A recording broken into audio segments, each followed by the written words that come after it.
Nossa atividade está dorco, está ahorita dia 17, amanhã está 18, será dia de himno e bandeira de Haiti. Então, nós estamos começando a ver, porque já vamos começar amanhã dia domingo, dia luna, a gente vai trabalhar e agora nós estamos começando a celebrar de Awe Caba. Seita hopi ano passado nós está sempre assim com nos dia de himno e bandeira de Haiti tá chega, nós está pondo junto nós está celebrando.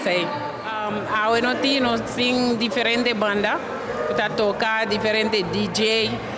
de preferido nós tem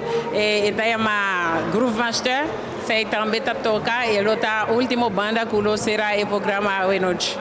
Nós está basta na Aruba. Nós está basta e nós está estima Aruba Hopi, me tem 30 e pico anos, vivendo aqui na e me está Hopi agradecido ao povo de Aruba que está aceitando nós como haitiano, viver aqui no país e com Hopi respeito, com Hopi amor, nós está seguindo viver aqui na. Bom, nós como haitiano sempre nós está Hopi orgulhoso de líder e não é só tudo outro não que está sinta, porque sempre tudo está tratando nos bom e agora nós está Hopi agradecido e contento com o líder Maquiman. Agora me quero entregar divisa machadanki para toda a gente que está conosco a noite.